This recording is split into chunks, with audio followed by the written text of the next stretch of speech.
When I first started telling people in my inner circle that I wanted to become a composer for media, I heard a popular phrase repeated, "It's all about who you know," or "It's all about relationships." And I thought about this a lot when I was starting out. I was around 24 years old, and I had decided to pause my work as a music producer and songwriter so I could pursue scoring for film and TV, because I was really just interested and passionate about it. And I truthfully had no clue where to begin. I think this is the case for a lot of people, and maybe you find yourself in a similar position of uncertainty as you're searching the internet for how to get started in this career.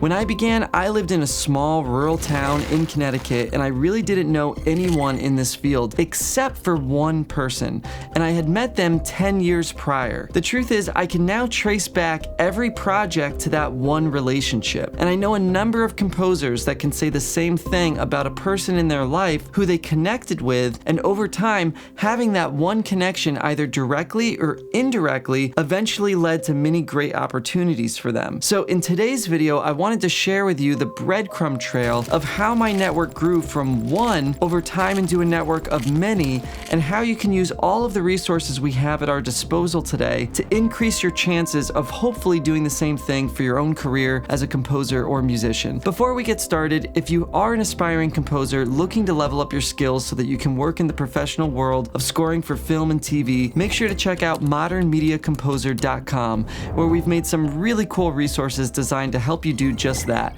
There's a free virtual instrument I use all the time, and a professional course that goes over all of the practical skills for writing and producing music on major network and studio projects. Now, let's dive into my personal journey of building my network and growing my career as a composer from a remote location.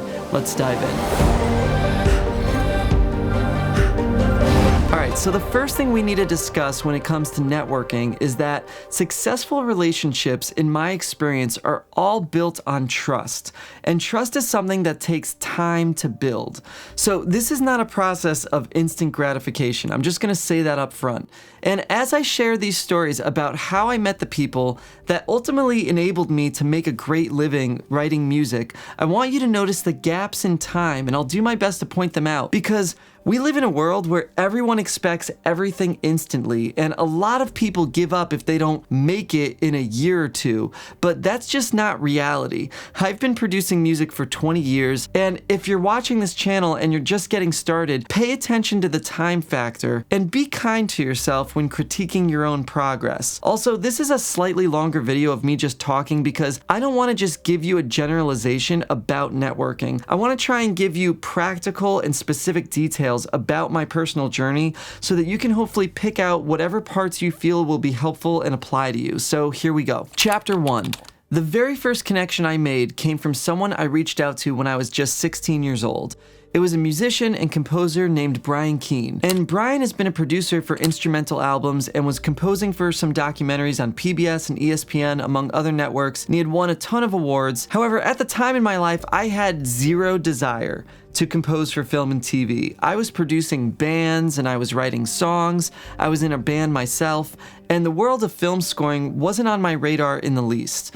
But you don't know what you don't know. So I reached out, and Brian was very generous. He took an initial meeting with me as a young guy where I brought him some of my producing work, and he critiqued my mixes and my songwriting. Over the years, as I developed my skills as a producer and songwriter, I continued to reach out to Brian to get feedback every maybe 6 to 8 months. There were plenty of times that I would reach out and I would get no response because he was busy, and so I would follow up maybe a month or 2 months later and try again. And then I'd get a response sort of like, "Oh, I have this pressing deadline. You can come down to the studio, but I won't be available till this time." And the truth is, later in life I discovered people don't usually respond to emails just asking for help. So this was a very lucky situation for me at a young age that this was my first experience that someone did respond, because it kind of helped shape my perception of what follow-up emails can do to nurture a relationship. If I took that first time that I didn't hear back from him as a sort of defeat and I just never followed up,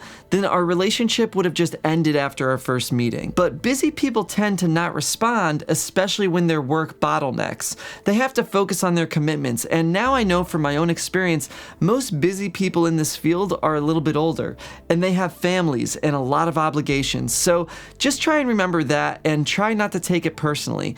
Don't assume that silence or lack of attention means that the opportunity to connect isn't there. So how this relationship evolved was that 10 years after we met, I became tired of auto-tuning bands and music artists because I had started so young, and I was approaching my mid-20s when I thought maybe this composing thing would be more interesting and creatively freeing. So right around that time, Brian had two things that he was doing. The first thing was that he had a dramatic series called Copper, and it was a Barry Levinson TV series on BBC America, and he needed someone to make virtual instruments that would help represent a turn-of-the-century type of score. The other thing that he was doing was he was building a music library of all the music that he had written and owned so that music supervisors and networks could search and license his music from a site that he owned. And this obviously has now become a very popular thing, and there's tons of music libraries, but it wasn't quite as common at the time. So I know how to do both of these things. I had a diversified skill set, which I talk a lot about on this channel, and I feel it's very important. When I heard Brian needed this kind of help in his studio, I enthusiastically pursued that opportunity to take on both of these tasks. And I want to point out, when it came to the music library, that had nothing to do with writing music or scoring to picture. But for me, I saw it as an opportunity to build trust and further our relationship, and I believed if I could do any task for someone who was doing the work that I wanted to be doing, if I was just in the orbit of where that work was taking place, then I could find a way to use that as a stepping stone to get where I wanted to be. And that's exactly what happened. I showed up early to the studio, I stayed late, I'm talking like 3 or 4 in the morning when needed, and I always delivered. And in doing that, I was able to help out doing multiple things in the studio, one of which then became writing additional music on Copper. So this was in, I think, 2012, and the show ended up doing 2 seasons before getting canceled. Honestly, my entire career could have ended when that show did, but that's what leads us to chapter 2. When the Copper series was canceled, there was a lot of conversations between myself and my wife of what do we do now because this is done? How am I going to continue to build this career from a remote location? 2 years after I started working with Brian, right after Copper was canceled, I got a phone call from a composer named Mark Snow, who's best known for scoring The X-Files. Again, I just want to point out that this happened 2 years after signing on to do that work with my first contact, and that's when this second opportunity came up. It was not instant. And it turns out that Mark had been looking for someone to help with technical things in his studio, someone to help make or tweak virtual instruments, and when he bumped into Brian, Brian had recommended me. So this second connection came from the fact that I did such a good job when working with Brian, I had built up a certain level of trust, and so he felt comfortable recommending me to Mark. When someone makes a recommendation, it's really important to understand that if you flake out, it reflects badly on that person who recommended you. So that's important to keep in mind. I'm in no way saying this to pat myself on the back. I just really want to illustrate how important it is to position yourself as someone who's consistently reliable so that you can make the most of your opportunities. And this is sort of the process that worked for me because people were able to experience not just what I could do musically or technically, a lot of people have those skills, but because they experienced my work ethic and they knew that if they recommended me to someone, that I would honor the fact that this was something they didn't necessarily do lightly, and it helped me to build up the momentum that I was looking for. So basically, I just brought that same mindset of being helpful and valuable to Mark in the same way that I had done for Brian, and we hit it off really well. It happened very quickly. I was writing additional music for Mark, and then the same thing happened. After another 2 years had passed, Mark recommended me to his friend, Sean Callery, who was out in LA. That's when I took the opportunity to move out to LA, and I continued working with Mark remotely, and I sort of just rinsed and repeated my whole approach to collaboration with Sean as I did with Mark and Brian. Super important to point out though, throughout these 2-year periods of time with each collaborator, I was learning a ton. I was leveling up every possible skill as a composer for film and TV, and because I was getting consistent critiques and feedback on my work, I was learning how really experienced professionals delivered in this field. So each time I got introduced to someone new, I was at a different level of experience, which made me more valuable as a collaborator. And so that's going to lead us now to chapter 3. Now I'm in LA. I moved there 4 years after I got my first job working on a professional project, which was Copper with Brian.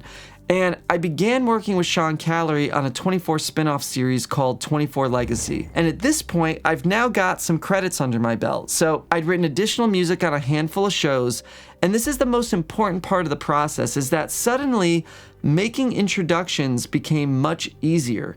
And I didn't have to solely rely on the people I was working with to do it for me.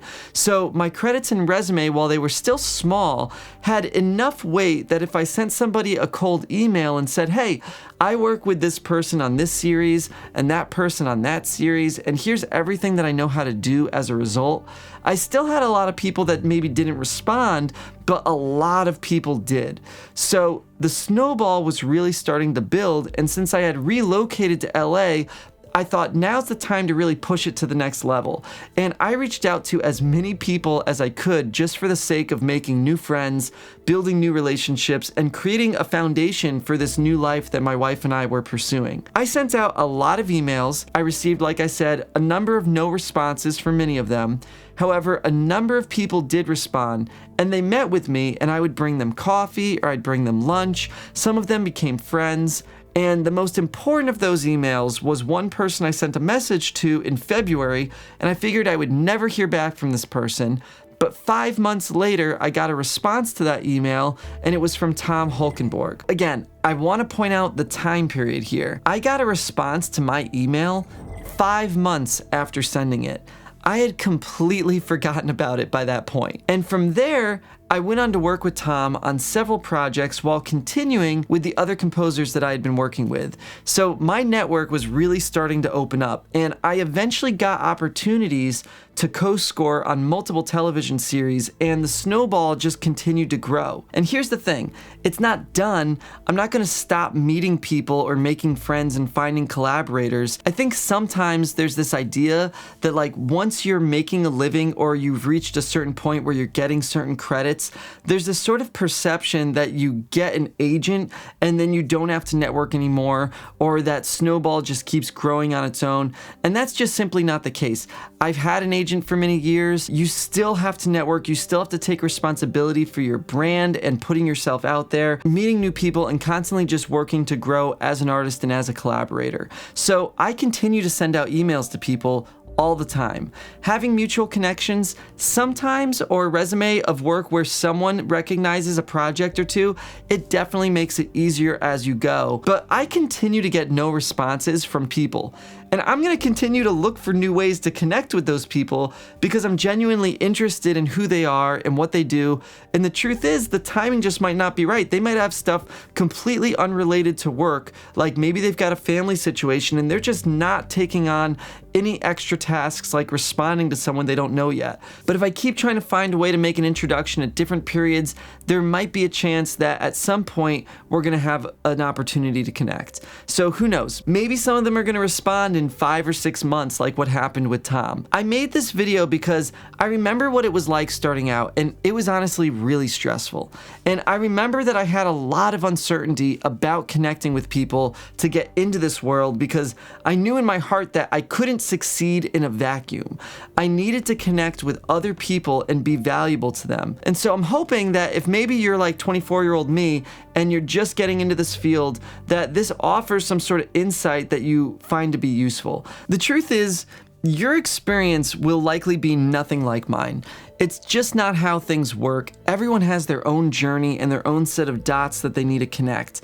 But I do believe that there are certain timeless practices, like having the right attitude, the right level of determination and ambition, the right level of expectations, that hopefully you're going to be able to take away from this story some things that you can apply to your own journey. So if you've made it this far, I really appreciate the time you've invested to hear this story. And if you're looking for more information about the very specific skills I learned throughout that 12-year journey that I just described, go check out modernmediacomposer.com, and you can get more information from our mailing list or our premium course. Feel free to comment below if you have any questions. I'm always happy to answer them the best that I can, and as always, I hope this was helpful.